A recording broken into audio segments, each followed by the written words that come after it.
નમસ્કાર વિદ્યાર્થી મિત્રો, શ્રી સારસ્વત વિદ્યાલયની અંદર આપ સૌનું હાર્દિક સ્વાગત છે. હું છું કુલદીપ ટંડેલ અને આપણે ભૌતિક વિજ્ઞાન સબ્જેક્ટનો અભ્યાસ કરી રહ્યા છીએ. તો ચેપ્ટર 3 ની અંદર આગળ વધીએ આપણે. તો લાસ્ટ ટાઈમ આપણે પ્રવાહ ઘનતાની ચર્ચા કરી હતી અને પ્રવાહ ઘનતા ઉપરથી વિદ્યુત પ્રવાહ કેવી રીતે શોધાય એ પણ જાણ્યું હતું. તો જ્યારે પ્રવાહ ઘનતા અચળ હોય, જ્યારે પ્રવાહ ઘનતા અચળ હોય ત્યારની વાત કરીએ તો પ્રવાહ આપણે જે ડોટ એ આ સૂત્ર વડે શોધવાનું એવું લાસ્ટ ટાઈમ તારવ્યું હતું. પ્રવાહ ઘનતા અચળનો મતલબ શું થાય તો કે આ આખા આડછેદમાં તમે ગમે ત્યાં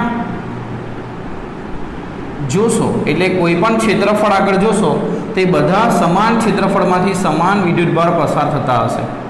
એટલે દરેક જગ્યાએથી પસાર થતા વિદ્યુતભારોની સંખ્યા સમાન હશે, એટલે દરેક જગ્યાએ પસાર થતો વિદ્યુત પ્રવાહ એ સમાન હશે. બરાબર? તેથી પ્રવાહ ઘનતા એ આ દરેક ભાગની અંદર, આડછેદના દરેક ભાગની અંદર કેવું હોય છે? સમાન, એટલે કેવું? અચળ હોય. ત્યારે આપણે પ્રવાહ ઘનતા ઉપરથી આ સૂત્ર વડે શોધીશું. પરંતુ જો પ્રવાહ ઘનતા અચળ ન હોય ત્યારે શું કરીશું? એટલે થિયરીની શરૂઆતમાં મેં તમને સમજાવ્યું હતું કે ધારો કે એવું બને કે અહીંથી વધારે ઇલેક્ટ્રોન પસાર થતા હોય અને અહીંથી ઓછા ઇલેક્ટ્રોન પસાર થતા હોય. એટલે અહીં પ્રવાહ ઘનતા વધુ છે, પ્રવાહ વધારે છે એટલે પ્રવાહ ઘનતા વધુ છે, પણ અહીં પ્રવાહ ઘનતા ઓછી છે. એટલે પ્રવાહ ઘનતા આડછેદના અલગ અલગ ભાગમાં અલગ અલગ છે. એવા સમયે તમે પ્રવાહ ઘનતા ઉપરથી વિદ્યુત પ્રવાહ કેવી રીતે શોધશો? તો તેના માટે આવી ગણતરી કરી શકાય કે કોઈ એક આડછેદનું ક્ષેત્રફળ નાનું વિચારો, જેનું ક્ષેત્રફળ dA છે, અને આ dA જેટલા ક્ષેત્રફળ માટે તમે પ્રવાહ ઘનતા અચળ ધારી શકો, જે J વડે આપી છે. તો આ નાના ક્ષેત્રફળમાંથી પસાર થતો પ્રવાહ કેવી રીતે શોધશો? J dot dA. હવે આખા આડછેદના ક્ષેત્રફળમાંથી પસાર થતા પ્રવાહ માટે શું કરશો? આવા નાના પ્રવાહોને સંકલિત કરશો, એટલે સંકલન કરશો. એટલે સંકલન J ડોટ dA આ સૂત્ર ઉપરથી આપણે શોધીશું. શું શોધીશું? તો પ્રવાહ શોધીશું. જ્યાં dA શું લઈશું? નાના ભાગનું ક્ષેત્રફળ, અને જે તે સ્થાન આગળ પ્રવાહ ઘનતા. એટલે આની અંદર પ્રવાહ ઘનતાનું સૂત્ર એવી રીતે આપ્યું હશે કે જે અમુક મૂલ્ય સાથે બદલાશે, એટલે x સાથે બદલાશે, r સાથે બદલાશે. આ રીતનું સૂત્ર તમને આપ્યું હશે. તો તમારે સમજવાનું, ધારો કે આવું આપ્યું છે, આ પ્લેટ માટે પ્રવાહ ઘનતા એ 5r² છે. એટલે જેમ જેમ ત્રિજ્યા બદલાશે કેન્દ્રથી અંતર, તેમ તેમ પ્રવાહ ઘનતા બદલાશે. એટલે પ્રવાહ ઘનતા દરેક જગ્યાએ સરખી નથી, એટલે અચળ નથી. ત્યારે આપણે આ સૂત્ર પર જઈશું. બરાબર છે? તો આ રીતે આપણે પ્રવાહ ઘનતા ઉપરથી વિદ્યુત પ્રવાહ શોધી શકીએ. બરાબર? આટલી વસ્તુ તમારે યાદ રાખવાની. આગળ જઈએ તો આગળનો જે ટોપિક છે એ છે ઓહમનો નિયમ. એ શું છે? તો ઓહમનો નિયમ. હવે ઓહમનો નિયમ શું છે એ સમજવા માટે એક ઓહમનો જે નિયમનો જે પ્રયોગ છે, ઓહમે જે પ્રયોગ કરીને આ નિયમ તારવ્યો એ તમને સમજાવું. આ કોઈક સુવાહક તાર લીધો, એના બે છેડા આગળ બેટરી લગાવી, એટલે વિદ્યુત સ્થિતિમાનનો તફાવત આપ્યો. આ બેટરીનો વિદ્યુત સ્થિતિમાનનો તફાવત બદલી શકાય તેવી રાખે, એટલે જેમ પંખાનું રેગ્યુલેટર આવે તેમ આનું પણ રેગ્યુલેટર હશે. એટલે તમે એને ફેરવશો એટલે 2 વોલ્ટ, 4 વોલ્ટ, 6 વોલ્ટ, 8 વોલ્ટ આમ બદલી શકો તમે. આવી બેટરી અહીં લગાવી. હવે સુવાહકના બે છેડા આગળ વિદ્યુત સ્થિતિમાનનો તફાવત કેટલો હશે તે જાણવા માટે વોલ્ટમીટર લગાવ્યું. વોલ્ટમીટર શું માપશે? બે છેડા વચ્ચેનો વિદ્યુત સ્થિતિમાનનો તફાવત. અને અહીંથી બેટરીના પ્લસ છેડામાંથી પ્રવાહ I નીકળશે, તો આ પ્રવાહ કેટલો વહે છે તે જાણવા માટે આ માર્ગની અંદર મીટર લગાવ્યું. આ મીટર શું માપશે? પ્રવાહ. અને આ વોલ્ટમીટર શું માપશે? બે છેડા વચ્ચેનો વિદ્યુત સ્થિતિમાનનો તફાવત. હવે પ્રયોગ કર્યો. પ્રયોગ કરવા માટે શું કર્યું? તો આ વોલ્ટેજ અહીંથી બદલતા ગયા અને અહીં આગળ વિદ્યુત સ્થિતિમાનનો તફાવત કેટલો અને આમાંથી પસાર થતો પ્રવાહ કેટલો એ નોંધતા ગયા. બરાબર? તો નોંધણી એવું જોવા મળી કે જ્યારે વોલ્ટેજ 1 વોલ્ટ રાખ્યા ત્યારે પ્રવાહ 2 એમ્પિયર મળ્યો. જ્યારે 2 વોલ્ટ કર્યા ત્યારે પ્રવાહ 4 એમ્પિયર મળ્યો. જ્યારે 3 વોલ્ટ કર્યા ત્યારે પ્રવાહ 6 એમ્પિયર મળ્યો. આ રીતે વોલ્ટેજ સાથે પ્રવાહ બદલાતો જતો જોયો. એટલે એવું કહી શકાય કે જેમ જેમ વિદ્યુત સ્થિતિમાનનો તફાવત વધે તેમ આ વાહકમાંથી વહેતો વિદ્યુત પ્રવાહ વધે. તો એનો મતલબ એવો થયો કે વિદ્યુત પ્રવાહ એ વિદ્યુત સ્થિતિમાનના તફાવતના સમપ્રમાણમાં હોય. અહીં સમપ્રમાણતા અચળાંક જે મૂકીશું એને કહેવાશે સુવાહકનો અવરોધ. એટલે R જે ખરો એને કહેવાશે સુવાહકનો અવરોધ.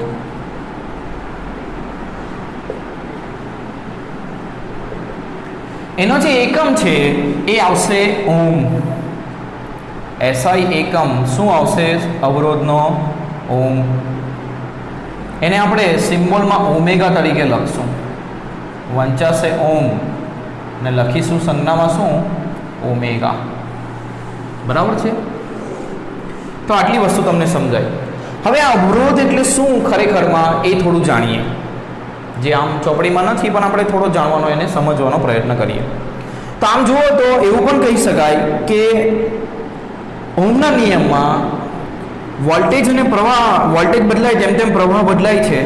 પરંતુ તમે જોશો વોલ્ટેજ ભાગ્યા પ્રવાહ તમે કરશો તો અહીં કેટલો આવશે? 1/2. અહીં કેટલો આવશે? 2/4 એટલે એ પણ 1/2 થાય. 3/6 એટલે એ પણ 1/2. એટલે વોલ્ટેજ અને પ્રવાહનો ગુણોત્તર અચળ રહે તેને નામ આપવામાં આવ્યું સુવાહકનો અવરોધ. આવું પણ તમે સમજી શકો.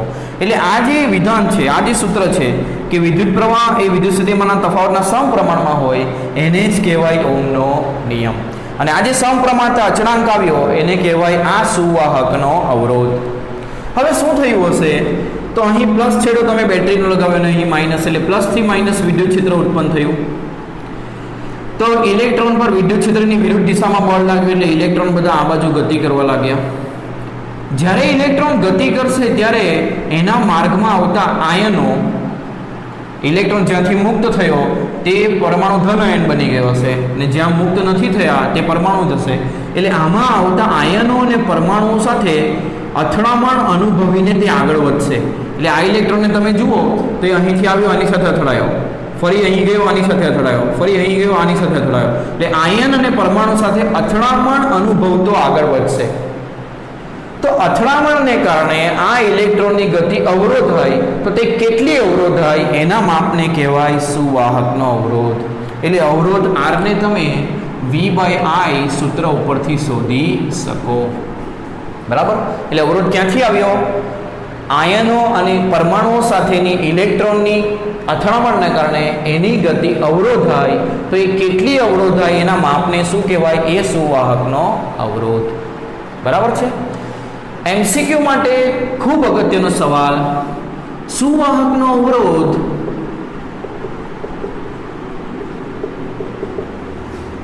એ દ્રવ્યની જાત અને તેના પરિમાણ પર આધાર રાખે છે.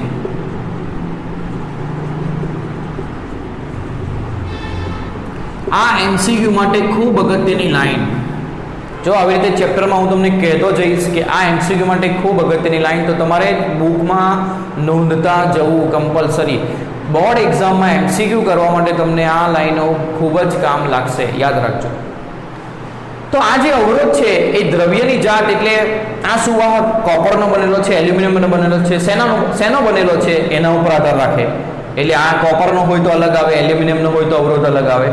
તે જ રીતે તેના પરિમાણ એટલે આ જે આડછેદનું ક્ષેત્રફળ છે એ તમે મોટું લીધું છે કે નાનું લીધું છે. આ જે લંબાઈ છે સુવાહકની તે તમે વધારે લીધી કે ઓછી લીધી. એટલે લંબાઈ, આડછેદનું ક્ષેત્રફળ, આવા બધા પરિમાણ પર પણ આધાર રાખે છે. એટલે એ બદલાશે તો પણ અવરોધ બદલાશે અને દ્રવ્ય બદલાશે તો પણ અવરોધ બદલાશે. બરાબર? તો આ ખાસ યાદ રાખો. તો આ સુવાહકનો અવરોધ શું છે તે આપણે સમજ્યા કે ઇલેક્ટ્રોનની ગતિ આયનો અને પરમાણુ સાથેની અથડામણને કારણે અવરોધ થાય તેના માપને શું કહેવાય? અવરોધ. અને ઓહમનો નિયમ એ આ છે. V A I A V ના સમપ્રમાણમાં હોય છે. આ ઓહમનો નિયમ. હવે આની જે સંજ્ઞા છે એ કેવી વપરાશે અવરોધની? તો તો તમે રસ્તામાં જતા હોય તો તમારી ગતિ કોણ અવરોધે? એને તમે બમ્પર કહો, એટલે સ્પીડ બ્રેકર કહેવાય. એ આવું આવે, આમ લગાવ્યા હોય તો એના જ જેવી સંજ્ઞા આ અવરોધની પણ બનાવવામાં આવી. આવું આ છે અવરોધ, બરાબર છે. એટલે અવરોધની સંજ્ઞા આ સ્પીડ બ્રેકર ઉપરથી બનાવવામાં આવી. તમારી ગતિ અવરોધ આમાં રસ્તા ઉપર અને ઇલેક્ટ્રોનની ગતિ જે અવરોધે તેની સંજ્ઞા આ રીતે બનાવવામાં આવી. હવે આગળ જોઈએ કે આ સુવાહકના પરિમાણ પણ કેવી રીતે આધાર રાખે છે, બરાબર. ચાલો તો સમજીએ આગળ.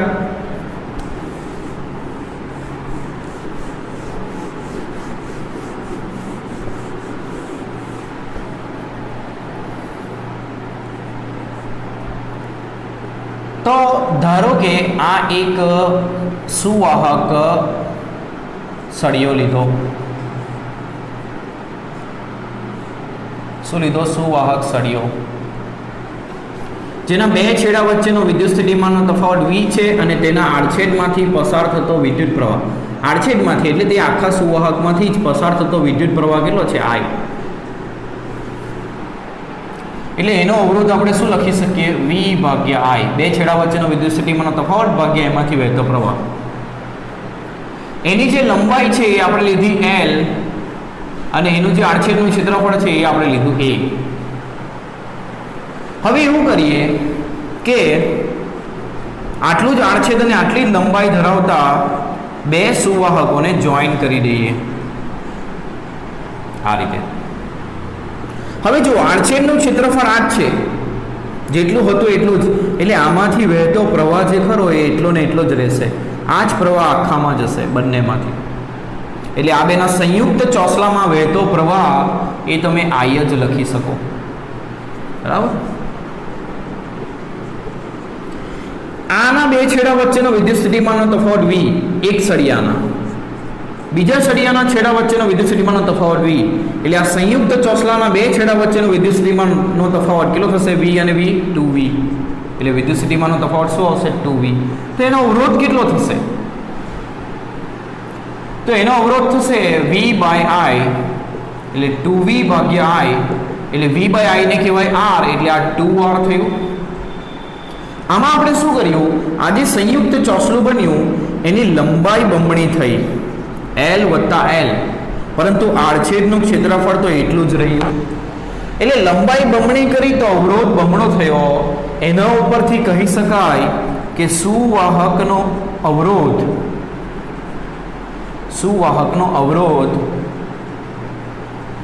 લંબાઈ બમણી કરી તો આ બી બમણો થયો. એટલે કેવા પ્રમાણમાં કહેવાય? સમપ્રમાણમાં.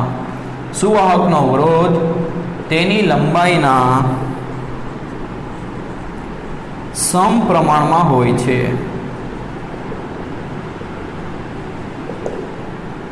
એટલે R એ L ના સમપ્રમાણમાં છે એવું સાબિત થયું. આગળ જોઈએ તો આપણે એવું કરીએ કે આ જે સુવાહક છે એની લંબાઈ એટલી જ રાખીએ, પણ એને અડધો કરી દઈએ. અડધો કરી દઈએ એટલે એનું આડછેદનું ક્ષેત્રફળ મેં અડધું કરી દીધું અને લંબાઈ એટલી ને એટલી જ રાખી. તો આડછેદનું ક્ષેત્રફળ અડધું થઈ ગયું એટલે એમાંથી પસાર થતા વિદ્યુત ભારો અડધા થઈ ગયા. એટલે એમાંથી પસાર થતો વિદ્યુત પ્રવાહ જે ખરો એ કેટલો થઈ ગયો? અડધો થઈ ગયો.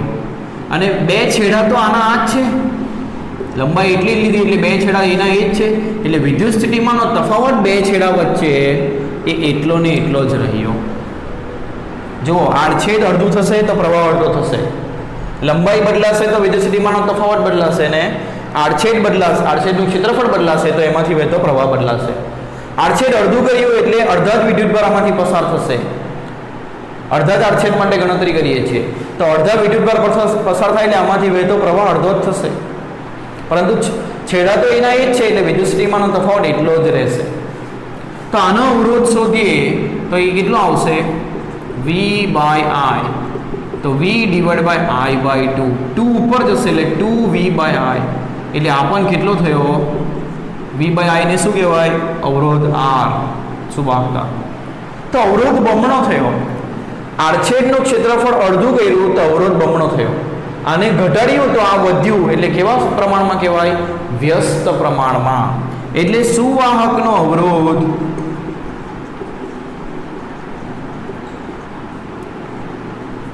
તેના આડછેદના ક્ષેત્રફળના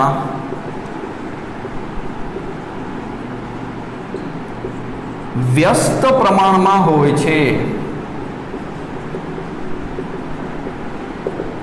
એટલે અવરોધ એ આડછેદના ક્ષેત્રફળના વ્યસ્ત પ્રમાણમાં, આવી રીતે લખી શકાય. તો આના પરથી તમે લખી શકો કે હવે સમીકરણ 1 અને 2 ને સંયુક્ત રીતે તમે જુઓ તો એવું લખી શકાય કે અવરોધ R એ લંબાઈના સમપ્રમાણમાં અને આડછેદના ક્ષેત્રફળના વ્યસ્ત પ્રમાણમાં હોય છે. તો અહીં જે સમપ્રમાણતા અચળાંક આવશે એને રો વડે દર્શાવશું. એ રો ને કહેવાશે સુવાહકની અવરોધકતા.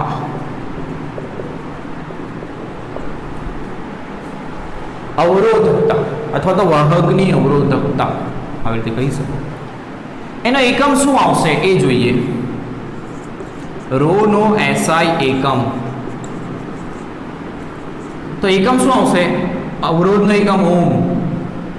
ક્ષેત્રફળને અહીં લઈ જઈએ તો મીટર સ્ક્વેર, લંબાઈને અહીં લાવીએ તો ભાગ્યા મીટર, એટલે મીટર મીટર કેન્સલ, ઓમ મીટર એનો SI એકમ આવશે. હવે જેમ અવરોધ એ દ્રવ્યની જાત પર અને પરિમાણ પર આધાર રાખતું હતું, તેવી રીતે આ જે અવરોધકતા છે, અવરોધકતા ફક્ત દ્રવ્યની જાત પર જ આધાર રાખે છે.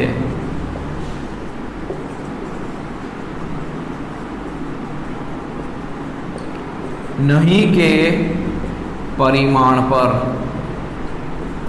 એટલે પરિમાણ બદલાય તો અવરોધકતા બદલાવાની નથી. એટલે કોપરનો આટલી લંબાઈનો ટુકડો લેવો કે આટલી લંબાઈનો ટુકડો લેવો, બંને માટે અવરોધકતા સમાન હશે. આડછેદનું ક્ષેત્રફળ મોટું લઉં કે નાનું લઉં, અવરોધકતા એટલી જ હશે. આડછેદનું ક્ષેત્રફળ બદલાવાથી અવરોધ બદલાશે, અવરોધકતા બદલાશે નહીં. પરંતુ દ્રવ્યની જાત એટલે આ કોપરનો ટુકડો લીધો હોય અથવા એલ્યુમિનિયમ લીધો હોય તો એ બે માટે અલગ આવશે. તો એના માટે તમે તમારી બુકની અંદર એક કોષ્ટક આપ્યો છે. એ કોષ્ટકની અંદર અવરોધકતા લખી છે 3 દ્રવ્ય માટે: સુવાહક, અર્ધવાહક અને અવાહક. હવે તમે વિચારો, સુવાહક એટલે શું? કે જેમાં સરળતાથી વિદ્યુત પ્રવાહ પસાર થાય, એટલે અવરોધકતા કેવી હશે? ઓછી હશે. એટલે તમે ટેબલને ધ્યાનથી જુઓ તો એની જે અવરોધકતા છે એની અમુક રેન્જ હશે. એ રેન્જ કેટલી આપણે જોઈએ. કોષ્ટક 3.1 ની અંદર આ જે અવરોધકતા છે એ આપી છે. તો એના પરથી તમે એક વસ્તુ યાદ રાખવાનું છે તમારે MCQ માટે, કે સુવાહક માટે અવરોધકતા માટે છે આ કોષ્ટક. તો સુવાહક માટે અવરોધકતા 10⁻8 ઓહ્મ મીટરથી 10⁻6 ઓહ્મ મીટરમાં હશે. જ્યારે અર્ધવાહક માટે એ 10⁻5 ઓહ્મ મીટરથી 10⁻4 ઓહ્મ મીટરમાં હશે. જ્યારે અવાહક માટે એ અવરોધકતા 10⁻5 ઓહ્મ મીટરથી વધારે. એટલે આ રેન્જ તમારે યાદ રાખવાની. બીજી એક લાઈન MCQ માટે તમારે યાદ રાખવાની. આ MCQ માટે ખૂબ અગત્યનું યાદ રાખજો. જે વસ્તુ તમને કહું છું MCQ માટે અગત્યનું, ખાસ એને નોંધી લેવું. એમાંથી પરીક્ષામાં MCQ વધારે આવશે, ધ્યાન રાખજો. તે જ રીતે આ લાઈન પણ ખૂબ અગત્યની હતી MCQ માટે. જેમ અવરોધની લાઈન, એમ આ લાઈન અવરોધકતા માટે. બરાબર? તો સુવાહક માટેનો વિસ્તાર આ, અર્ધવાહક માટેનો આ અને અવાહક માટેનો આ. ચોપડીની અંદર લખ્યું છે કે અવાહક માટે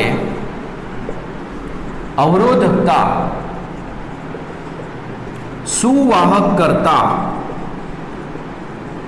10⁻18 ગણી હોય છે. આ લાઈન પણ યાદ રાખવાની. અવાહક એટલે કેવું? પ્લાસ્ટિક, રબર, લાકડું જેમાંથી વિદ્યુત પ્રવાહ પસાર થતો નથી એ અવાહક, એના માટે આ રીતે આવશે. સુવાહક એટલે ધાતુઓ, મોટે ભાગે સુવાહક જ હોય ધાતુઓ, બરાબર. એ બધી ધાતુઓ શું શેમાં આવશે? સુવાહકમાં. લોખંડ, એલ્યુમિનિયમ, સ્ટીલ, બરાબર. અને અર્ધવાહકની માહિતી તમને મેં સમજાવી છે ને આખું આપણું ચેપ્ટર પણ છે, એટલે ત્યારે પણ આપણે સમજીશું, બરાબર છે. તો આ લાઈનો ખાસ યાદ રાખવી. હવે આગળ ઓહમનો જે નિયમ છે એને ધારો કે સદિશ સ્વરૂપે લખવો હોય, અથવા તો ઓહમનો નિયમ એ પ્રવાહ ઘનતાના સ્વરૂપમાં લખવું હોય તો કેવી રીતે લખાશે એ શીખીએ. ઓહમના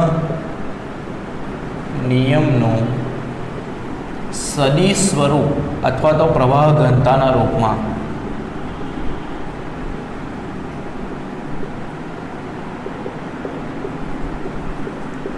તો અત્યારે જ આપણે જોયું કે R બરાબર શું થાય? ρ L બાય A. હવે સુવાહકના અથવા તો વાહકના બે છેડા વચ્ચે વિદ્યુત સ્થિતિમાનનો તફાવત V બરાબર શું લખી શકો? I × R, ઓહમના નિયમ પરથી. તો R બરાબર શું મૂકી શકીએ? ρ L બાય A. I ભાગ્યા A ને કહેવાય પ્રવાહ ઘનતા J, બરાબર. હવે સુવાહકની અંદર વિદ્યુત ક્ષેત્ર શું લખાય? વિદ્યુત સ્થિતિમાનનો તફાવત પ્રતિ સ્થાનાંતર. ચેપ્ટર નંબર 2 ની અંદર આ સંબંધ આપણે શીખ્યા હતા. તો આના પરથી વિદ્યુત સ્થિતિમાનનો તફાવત શું લખાશે? E × L. આ સમીકરણ 1 અને 2 ને સરખાવીએ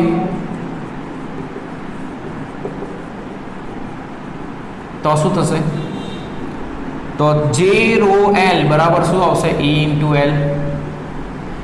L બંને બાજુથી કેન્સલ, બરાબર. એટલે E બરાબર શું આવ્યું? J ρ. E બરાબર શું આવ્યું? J ρ. અથવા તો તમે આ રીતે પણ કરી શકો, E બાય ρ બરાબર J આવ્યું. E બાય ρ બરાબર શું આવ્યું? J. આ 1 બાય ρ છે એ અવરોધકતાનો વ્યસ્ત, એને કહેવાય વાહકતા. તો અવરોધકતા જેના પર આધાર રાખે વાહકતા પણ એના પર જ આધાર રાખશે. આ ખાસ ધ્યાન રાખવું તમારે, બરાબર. અવરોધકતા જેના ઉપર આધાર રાખશે વાહકતા પણ એના ઉપર જ આધાર રાખશે. એટલે અવરોધકતાના વ્યસ્તને કહેવાય વાહકતા. તો 1 બાય ρ ની જગ્યા પર શું લખી દઉં હું? સિગ્મા. તો સિગ્મા × E. આને જો સદિશ સ્વરૂપે લખીએ તો આમાં સદિશ બે જ છે. વાહકતા એ અચળાંક છે એટલે એ સદિશ નથી. તો J અને E સદિશ છે એટલે J ની દિશા એ વિદ્યુત ક્ષેત્રની દિશામાં હશે, એટલે આ સ્વરૂપે લખી શકો. આને કહેવાય ઓહમનો નિયમ સદિશ સ્વરૂપે અથવા તો ઓહમનો નિયમ પ્રવાહ ઘનતાના રૂપમાં. પરીક્ષામાં પૂછાય તો તમારે આ રીતે લખવું પડે. તમને મેં PDF સેન્ડ કરી છે, એની અંદરથી તમારે થિયરીઓ તૈયાર કરવાની. આ રીતે એક્ઝામમાં લખશો તો ફૂલ માર્ક્સ મળશે, બરાબર. બોર્ડના પેપરના ચેકિંગની અંદર એવું હોય છે કે ચેક કરનાર ટીચરને એક સોલ્યુશન આપવામાં આવે છે. એ સોલ્યુશન બુકની અંદરથી બન્યું હોય છે. એટલે બુકના સ્ટેપ તમારા બોર્ડ એક્ઝામની અંદર તમે લખો એ અગત્યના છે. ભલે તમે સાચા હો પણ તમે બુક પ્રમાણે ના હો તો કોઈ ટીચર એવો હશે જેને ખબર ના હશે તમારું સ્ટેપ, તો એને માર્ક્સ નહીં આપશે. કારણ કે ધારો કે આ સવાલ પરીક્ષાની અંદર પૂછાયો તો જે ચેક કરનાર ટીચર છે એને આવી રીતે જણાવવામાં આવ્યું હોય કે આ લખ્યું હોય તો અહીં અડધો માર્ક્સ આપો, અહીં સુધી લખ્યું હોય તો બીજો અડધો માર્ક્સ આપો, અહીં સુધી લખ્યું હોય તો બીજો અડધો માર્ક્સ આપો, અને આ કાર આવ્યું હોય તો બીજો અડધો માર્ક્સ આપો. તો તમે જો કોઈ અલગ રીતે લખ્યું હોય ને આ બધા સ્ટેપ તમારા લખાણની અંદર ન આવ્યા તો તમને આના માર્ક્સ ન મળે.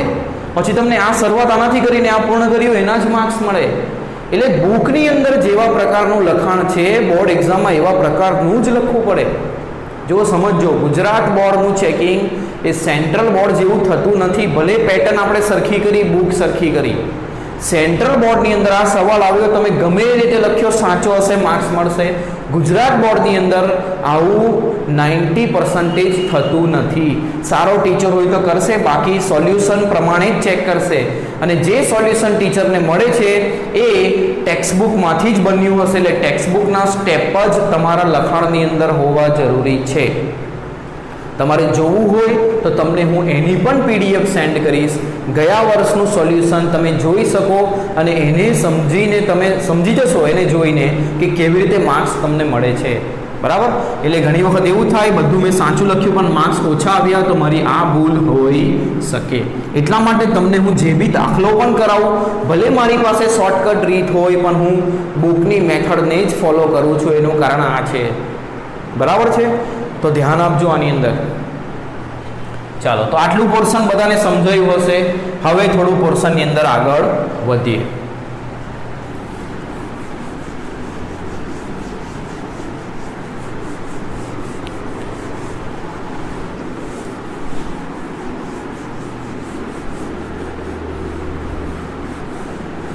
જે લાઈન હું તમને કહું છું MCQ માટે ખૂબ અગત્યની, એ ખરેખર તમારે ટીકમાં કરી રાખવાની. તો આગળ જોઈએ, ટોપિક છે ડ્રિફ્ટ, ઇલેક્ટ્રોનનું ડ્રિફ્ટ.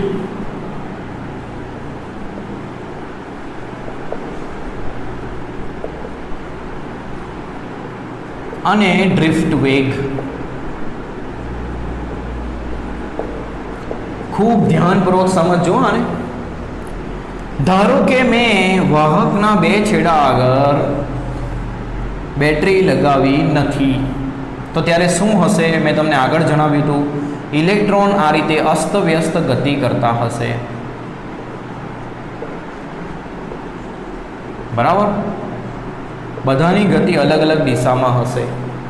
ધારો કે તમારે ઇલેક્ટ્રોનનો વેગ આમાંથી લેવો છે ગણતરી માટે, તો બધાનો વેગ અલગ અલગ છે ને અલગ અલગ દિશામાં છે. તો તમે શું કરશો? આ બધાના વેગનો સરેરાશ લેશો.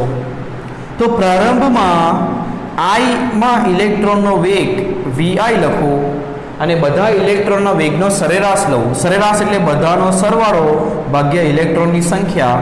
તો તે હંમેશા તમને શૂન્ય મળશે. તે હંમેશા તમને શું મળશે? શૂન્ય.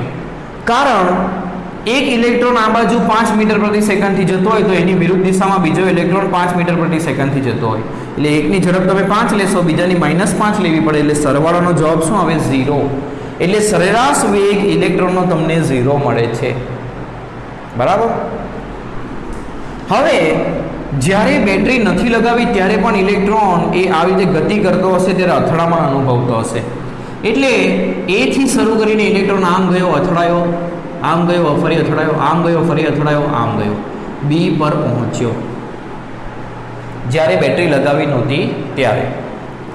હવે જ્યારે બેટરી લગાવીએ ત્યારે શું થશે એ થોડું સમજીએ. તો જ્યારે આપણે બેટરી લગાવશું ત્યારે અહીં પ્લસ છેડો લગાવે, અહીં માઇનસ, એટલે પ્લસથી માઇનસ વિદ્યુત ક્ષેત્ર હશે. એટલે ઇલેક્ટ્રોન પર વિદ્યુત ક્ષેત્રની વિરુદ્ધ દિશામાં બળ લાગશે. એટલે બધા ઇલેક્ટ્રોન આ દિશામાં ગતિ કરશે. હવે એ ગતિ દરમિયાન શું થશે? તો જે ઇલેક્ટ્રોન છે એ આ જ રીતે ગતિ કરશે. હવે બીજી પેનથી દોરું છું, એ માર્ગ બનશે. તો કે એ અથડાશે, ફરી પાછો ગતિ કરશે, અથડાશે, ફરી પાછો ગતિ કરશે, અથડાશે, ફરી પાછો ગતિ કરશે, અથડાશે. તો એનો જે માર્ગ છે તે A થી B ની જગ્યા પર A થી B' થઈ ગયો, બદલાઈ જશે. તમે જોશો તો બધા જ ઇલેક્ટ્રોન હવે આમ ગતિ કરે છે. એટલે હવે એકની ઝડપ આ બાજુ 5 અને એની વિરુદ્ધ દિશામાં 5 એવું રહેશે નહીં. બધાની ઝડપ કોઈ એક દિશામાં થઈ ગઈ આમ જોવા જઈએ તો. એટલે સરેરાશ હવે 0 મળશે નહીં. તો એ જે બધા બેટરી લગાવ્યા બાદ બધા ઇલેક્ટ્રોનના વેગનો સરેરાશ લઈશું એને જ કહેવાશે ડ્રિફ્ટ વેગ. એને શું કહેવાશે? ડ્રિફ્ટ વેગ. હવે કેવી રીતે ગણવો એ ખાસ ધ્યાનપૂર્વક જોજો. અહીં આગળ એક આયન છે, અહીં આગળ બીજો આયન છે. ઇલેક્ટ્રોન અહીં અથડાયો પહેલા આયન સાથે અને પછી આમ ગયો. તો અથડામણ બાદ તરત એનો વેગ છે vi. જે બેટરી ન લગાવી હતી ત્યારે જે હતો એ જ લીધો છે. કેમ એનું રીઝન હું સમજાવું તમને આ થિયરી પતે પછી. બધું સંકળાયેલું છે એકબીજા સાથે. હવે t સમય પસાર થઈ ગયા બાદ બીજી અથડામણ થાય છે. તો એ અથડામણ પહેલાં t સમય પસાર થઈ ગયા બાદ એ આઈમાં ઇલેક્ટ્રોનનો વેગ છે કેપિટલ Vi. સ્મોલ vi શરૂઆતનો વેગ, કેપિટલ Vi t સમય બાદનો વેગ. બરાબર. હવે અહીં વિદ્યુત ક્ષેત્ર છે તો વિદ્યુત ક્ષેત્રના કારણે વિદ્યુત ભાર ઉપર બળ લાગે. કેટલું બળ લાગે? Q × E. હવે ઇલેક્ટ્રોનનો વિદ્યુત ભાર શું આવે? -E. અને બળ બરાબર શું લખાય? દળ ગુણ્યા પ્રવેગ. તો આ વિદ્યુત ક્ષેત્રને કારણે ઇલેક્ટ્રોનની અંદર આટલો પ્રવેગ ઉદ્ભવશે -EE/m. માઇનસ બતાવે પ્રવેગ વિદ્યુત ક્ષેત્રની વિરુદ્ધ દિશામાં છે. આટલો પ્રવેગ ઇલેક્ટ્રોનની અંદર ઉદ્ભવશે. હવે તમે આ પ્રવેગને જોશો, ઇલેક્ટ્રોનનો વિદ્યુત ભાર ક્યારે બદલાય નહીં. વિદ્યુત ક્ષેત્ર પણ બેટરી એ જ છે એટલે બદલાશે નહીં. ઇલેક્ટ્રોનનું દળ એ પણ બદલાશે નહીં. એટલે ગતિ દરમિયાન આ જે બધા પદ છે અચળ છે, એટલે પ્રવેગ પણ કેવો મળશે? અચળ. પ્રવેગ અચળ હોવાથી આપણે અચળ પ્રવેગી ગતિના સમીકરણ વાપરી શકીએ. બરાબર. તો t સમય બાદ ઇલેક્ટ્રોનનો વેગ vi છે. I માં ઇલેક્ટ્રોનનો વેગ. બરાબર. તો તે કેટલો થશે તે શોધીએ. તો પ્રવેગ અચળ હોવાથી અચળ પ્રવેગી ગતિના સમીકરણ વાપરશું. તો શરૂઆતનો વેગ સ્મોલ vi, અંતિમ વેગ કેપિટલ Vi, અને પ્રવેગ તો છે જ, અને સમયગાળો કેટલો? t. આને 0 સમય લઈએ અહીં અથડામણ બાદ, અને આ સમય લઈએ t બરાબર ti. બરાબર. આ પ્રથમ અથડામણ, આ બીજી અથડામણ થઈ. બીજી અથડામણ બાદ ઇલેક્ટ્રોન આમ ગમે તે દિશામાં ગયો હશે અને ફરી પાછો અથડાયો હશે. આવું પણ થયું હશે. તો આ ત્રીજી અથડામણ થઈ. સમજતા રહ્યો. તો સમયગાળો લઈએ આપણે ti. તો સૂત્ર વાપરીએ અચળ પ્રવેગી ગતિનું. v બરાબર v0 પ્લસ at. ચાલો, v બરાબર શું છે? Capital Vi. શરૂઆતનો વેગ સ્મોલ vi, પ્રવેગ -EE/m, અને સમયગાળો ti. t સમયે ઇલેક્ટ્રોનનો વેગ આ આવ્યો. તો ડ્રિફ્ટ વેગ શું છે? આ બધા ઇલેક્ટ્રોનના t સમયે વેગનો સરેરાશ. t સમયે બધા ઇલેક્ટ્રોનના વેગનો સરેરાશ, એને શું કહેશું આપણે? ડ્રિફ્ટ વેગ. તો ડ્રિફ્ટ વેગ કેવી રીતે મળશે? આ બધાનો સરેરાશ લઈએ. તો સરેરાશ લેતા બધી બાજુ સરેરાશ લઈએ તો સરેરાશનો સિમ્બોલ ત્રિકોણીય કૌંસ. સરેરાશ vi ઇઝ ઇક્વલ ટુ સરેરાશ સ્મોલ vi માઇનસ EE/m. એનું સરેરાશ નહીં લેશું, કેમ? અચળ પદનું સરેરાશ તેનું તે જ થાય. સરેરાશ ti. સ્મોલ vi નો સરેરાશ આપણે શરૂઆતમાં જોયું શું આવે છે? 0. શરૂઆતના ઇલેક્ટ્રોનના વેગનો સરેરાશ શું આવે છે? 0. t સમયે બધા ઇલેક્ટ્રોનના વેગનો સરેરાશ, એને જ શું કહેવાશે? ડ્રિફ્ટ વેગ. -EE/m. ti એટલે પહેલી અને બીજી અથડામણ વચ્ચેનો સમયગાળો. તો બીજી અને ત્રીજી વચ્ચે સમય અલગ છે, ત્રીજી અને ચોથી અથડામણ વચ્ચે સમય અલગ હશે. તો બે અથડામણ વચ્ચેના સમયગાળાઓના સરેરાશને કહેવાય રિલેક્સેશન સમય. એટલે Vd નું સૂત્ર શું આવશે? -EE/m × 2. સદિશ સ્વરૂપે આ સૂત્ર થશે. એટલે આ જે ટો છે એ શું છે? રિલેક્સેશન સમય. સમજો એ શું છે એ પણ સમજો. સમજીને કરશો તો જ ખ્યાલ આવશે તમને કે આ બધું શું થઈ રહ્યું છે. પ્રેક્ટિકલી વસ્તુ અલગ છે, થિયરી તારવવાની વસ્તુ અલગ છે. સમજણ માટે સમજાવું તો t સમયે બેટરી જોડ્યા બાદ બધા ઇલેક્ટ્રોનના વેગનો સરેરાશને કહેવાય ડ્રિફ્ટ વેગ. એક ઇલેક્ટ્રોન પહેલી અથડામણ અનુભવ્યો, બીજી અથડામણ અનુભવ્યો, બે વચ્ચેનો સમય અલગ છે, બીજી ને ત્રીજી અથડામણ વચ્ચેનો સમય અલગ છે. આવી બધી ક્રમિક અથડામણો વચ્ચેના સમયગાળાનું સરેરાશ લઈએ, કારણ કે બધાનું મૂલ્ય અલગ છે. તો એ સરેરાશ સમયને કહેવાય રિલેક્સેશન સમય. રિલેક્સેશન નામ કેમ આપ્યું? અથડાયો પછી રિલેક્સ થયો, ફરી પાછો અથડાયો, રિલેક્સ થયો, ફરી પાછો અથડાયો, રિલેક્સ થયો. એટલે આ વચ્ચેના સમયગાળામાં એ રિલેક્સ થાય છે. તો એ રિલેક્સ થવાના સમયગાળાના સરેરાશને કહેવાય રિલેક્સેશન સમય. તો ડ્રિફ્ટ વેગનું આ સૂત્ર આવ્યું. બરાબર. ડ્રિફ્ટ વેગ એટલે t સમયે બેટરી જોડ્યા બાદ t સમયે બધા ઇલેક્ટ્રોનના વેગનો સરેરાશ. બરાબર. હવે ડ્રિફ્ટ શું છે એ સમજો. તો અહીં એક વસ્તુ ધ્યાન રાખો કે ઇલેક્ટ્રોન પ્રવેગિત ગતિ કરે. સમજવા માટે અહીં લખું છું, આ રીતે પરીક્ષામાં ન લખતા. પરીક્ષામાં PDF જે સેન્ડ કરી મેં તમને એ પ્રમાણે જ લખાણ લખવું. પ્રવેગિત ગતિ કરે પ્રવેગિત ગતિ કરે તો વેગ બદલાય, પરંતુ અહીં તમે ડ્રિફ્ટ વેગ જુઓ ઇલેક્ટ્રોનનો, વિદ્યુતભાર ઇલેક્ટ્રોનનો અચળ, વિદ્યુત ક્ષેત્ર અચળ, દળ અચળ, રિલેક્સેશન સમય બી અચળ, બધા પદ અચળ, તો વેગ બદલાવો જોઈએ, પરંતુ ટી સમયે બધા ઇલેક્ટ્રોનના વેગનો સરેરાશ જે આપણે ઇલેક્ટ્રોનના વેગ તરીકે લઈએ છીએ એ તો અચળ મળે છે. તો આવું કેમ? તો એ જે ઘટના છે એને જ કહેવાય ઇલેક્ટ્રોનનું ડ્રિફ્ટ. પ્રવેગિત ગતિ હોવા છતાં ટી સમયે ઇલેક્ટ્રોનના વેગનો સરેરાશ અચળ મળે છે, જેને ઇલેક્ટ્રોનનું ડ્રિફ્ટ કહે છે. એટલે ડ્રિફ્ટ એટલે શું સમજાયું? પ્રવેગ હોવા છતાં પ્રવેગિત ગતિ હોય તો વેગ બદલાવો જોઈએ, પણ ટી સમયે બધા વેગનો સરેરાશ જેને આપણે ઇલેક્ટ્રોનના વેગ તરીકે લઈશું તે તો અચળ મળે છે. તો ઇલેક્ટ્રોનનો વેગ અચળ, પ્રવેગિત ગતિ હોવા છતાં અચળ રહેવાની ઘટનાને કહેવાય ઇલેક્ટ્રોનનું ડ્રિફ્ટ, અને તેથી આ વેગને નામ આપ્યું ડ્રિફ્ટ વેગ. હવે તમને પ્રશ્ન થશે આ થયું કેવી રીતે, આ ઘટના બની કેવી રીતે? પ્રવેગિત ગતિ છે તો પછી વેગ અચળ કેવી રીતે મળ્યો? તો એ સમજાવું તમને, ધ્યાનથી સમજજો, અને એમાં તમને આ પણ સમજાશે કે કેમ અહીં વેગ ફરીથી પાછો મેં પહેલાં જે હતો એ જ લઈ લીધો અથડામણ બાદ. તો જુઓ શું થશે. અહીંયા ધારો કે વેગ વીઆઈ છે, એટલે ઇલેક્ટ્રોનની ઝડપ વીઆઈ છે, તો એની પાસે ગતિ ઉર્જા કઈ હશે? શરૂઆતની ગતિ ઉર્જા. અહીં વેગ વધી ગયો, કેમ? પ્રવેગિત ગતિ છે, વિદ્યુત ક્ષેત્રના કારણે એના ઉપર બળ લાગે છે, તેથી વેગ વધ્યો, અને વેગ વધવાના કારણે ગતિ ઉર્જા વધી. ગતિ ઉર્જામાં થતો વધારો ગણીએ,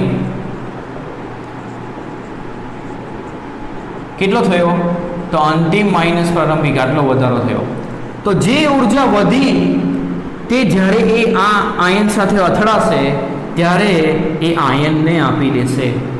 એટલે આ ગતિ ઉર્જામાં વધેલી ગતિ ઉર્જા, એટલે વધેલી ગતિ ઉર્જા અથડામણ દરમિયાન આયનને આપી દે. આયનને આપી દે એટલે એની ગતિ ઉર્જા જેટલી હતી એટલી જ પાછી થઈ જશે, એટલે વેગ પણ જેટલો હતો એટલો જ પાછો થઈ જશે. એટલે આ અથડામણ બાદ તરત પાછો વેગ કેટલો થઈ જશે? શરૂઆતમાં જે હતો એનો એ જ. એટલા માટે વેગ આપણને અચળ મળે છે. આમ જોવા જઈએ તો વેગ વધે છે, પણ વેગ વધવાના કારણે જે ગતિ ઉર્જા વધી અથડામણ દરમિયાન એ આયનને આપી દે, એટલે ફરી પાછી એની ગતિ ઉર્જા એટલી ને એટલી જ થઈ જાય, એટલે ફરી પાછો એનો વેગ એટલો ને એટલો જ થઈ જાય. એટલા માટે ડ્રિફ્ટ વેગ એ આપણને કેવો મળે છે? અચળ મળે છે. તો દાખલા ગણવા માટેના કન્સેપ્ટ અલગ છે, થિયરિટિકલ તારવવા માટેનો અને સમજવા માટેનો કન્સેપ્ટ અલગ છે. થોડુંક ધ્યાન રાખજો, બરાબર? આ થિયરી થોડીક ડિફિકલ્ટ જેવી લાગશે, પણ તમે એને સમજશો, વારંવાર જોશો તો તમને આવડી જશે. વિદ્યાર્થી મિત્રો, ધોરણ 12ના વિદ્યાર્થીઓ માટે મને થોડો પ્રશ્ન છે. ધોરણ 11ના જે વિદ્યાર્થીઓ છે એ વિડીયોમાંથી જોઈને સમજીને પ્રશ્નો પૂછે છે. તમારી સાઈડથી કોઈ પ્રશ્ન આવતા નથી, તો મને એવું લાગે છે કે ક્યાં તો હું સમજાવું એ તમને કશું જ ખબર પડતી નથી, ક્યાં તો બીજો ઓપ્શન એ હોઈ શકે કે હું સમજાવું છું પણ તમે કશું જ સમજતા નથી, ઘરે કશું જ કરતા નથી. જો કરતા હોય, પ્રશ્ન હોય તો તમે મને મેસેજ કરીને પૂછી શકો છો, બરાબર? તમે પૂછશો તો મને ખબર પડશે કે તમને આ પ્રશ્ન છે, અહીં કન્ફ્યુઝન છે, ક્યાં તો લખતી વખતે મારી કંઈક ભૂલ થઈ ગઈ છે. જે પણ હોય તમે મને જણાવશો તો ખબર પડશે. એટલે તમે પ્રશ્ન પૂછશો તો મને પણ ખ્યાલ આવશે કે તમે મહેનત કરો છો અને મને કરાવવાની મજા આવશે, બરાબર? આપણે ધીમે ધીમે આ રીતે ભૌતિક વિજ્ઞાન સમજતા જશું. તમારા માટે ફિઝિક્સ હું ઇઝી બનાવી દઈશ, બરાબર? ફિઝિક્સ તમને ઇઝી લાગવું જોઈએ, પણ એને તમારે વારંવાર વાંચવું પડશે. મેં તમને થિયરીની પીડીએફ મોકલી, હવે તમારું કામ શું છે? એ પીડીએફને લખીને 5 વખત વાંચી જવી. વાંચ્યા જ કરવાનું, વાંચ્યા જ કરવાનું, તમને યાદ રહી જશે. એની અંદરથી જ સવાલ આવશે. તમે જોશો તો આ સેકન્ડ ચેપ્ટરની જે પીડીએફ છે એમાંથી જ તમારા જે અત્યારે યુનિટ ટેસ્ટ લેવાય ગવર્મેન્ટની, જે બોર્ડ ટાઈપની હતી, એની અંદર પ્રશ્નો છે. એટલે થર્ડ ચેપ્ટરમાં પણ આવું જ થશે. મેં જે પીડીએફ મોકલી છે એ પ્રકારના જ પ્રશ્નો ગવર્મેન્ટની ટેસ્ટની અંદર આવશે. આ તો સેકન્ડ ચેપ્ટરની પીડીએફ મારી પાસે હતી, પણ મોકલવામાં મને મોડું થયું. એ તો મેં ક્યારની બનાવી દીધી હતી, તમને મોકલવામાં મેં થોડું લેટ કર્યું. તો એના માટે હું સોરી કહું છું, પરંતુ એ જ પીડીએફમાંથી પ્રશ્નો આવશે, એટલે એ જ પ્રકારના પ્રશ્નો તમારી એક્ઝામની અંદર આવશે. એ પ્રકારનું લખાણ લખશો, ફૂલ માર્ક્સ મળશે. એટલે ફિઝિક્સની અંદર ફૂલ માર્ક્સ તમે લાવી શકશો જો આવી રીતે મહેનત કરશો તો, બરાબર. અને બધા સબ્જેક્ટમાં વધારે માર્ક્સ હશે તો રિઝલ્ટ સારું થશે. એટલે બરાબર મહેનત કરો અને મને પ્રશ્ન પૂછો તો મને પણ આનંદ થશે, બરાબર. તો આ ડ્રિફ્ટ વેગને વારંવાર વાંચજો, વારંવાર સમજજો, મારા વાક્ય વારંવાર યાદ કરજો મનમાં, તો તમને ડ્રિફ્ટ વેગ ઇઝીલી સમજાઈ જશે. ડ્રિફ્ટ વેગ એટલે ટી સમયે બધા ઇલેક્ટ્રોનનો વેગનો સરેરાશ, પણ ક્યારે? જ્યારે તમે બેટરી જોડી હોય ત્યારે. બેટરી ન જોડી હોય ત્યારે તો સરેરાશ વેગ શું મળશે? 0. અને રિલેક્સેશન સમય એટલે બે અથડામણ વચ્ચેનો જે સમયગાળો છે, આવી બધી બે અથડામણ વચ્ચેનો જે સમયગાળો આવશે, ક્રમિક અથડામણો વચ્ચેનો, પહેલી બીજી વચ્ચેનો સમય, બીજી ત્રીજી વચ્ચેનો સમય, એ બધા સમયનો સરેરાશ સમય એને કહેવાશે રિલેક્સેશન સમય. તો સમજીને દાખલા કરવા માટે આ બે વાક્ય અગત્યના, બાકી તારવણી માટે ને સમજવા માટે આ બધું જે મેં સમજાવ્યું અગત્યનું. એક્ઝામમાં કેવી રીતે લખવું એ તમને મેં મોકલી આપ્યું છે, એ રીતે જ લખવું, આ બધું સમજવા માટે છે. એટલે થિયરીની નોટ એક અલગ બનાવી રાખજો, જેથી શું થાય, એક્ઝામ માટેની પ્રિપેરેશન કરતી વખતે એ જ થિયરીની નોટ તમે વાંચો, બીજું કશું વાંચો નહીં. પરંતુ આ બધું શેના માટે? તો જ્યારે તમે સમજવા બેઠા હોય ત્યારે તમને આ કામ લાગશે, એટલે એને અલગ નોટબુકમાં લખજો. અને જે એમસીક્યુ માટે અગત્યનું કહું છું એ અંડરલાઇન કરી લેજો, એ લાઈન ટેક્સ્ટબુકની અંદર, બરાબર. તમને આગલા દિવસે વાંચવા માટે એ લાઈનો ખૂબ જ કામ લાગશે.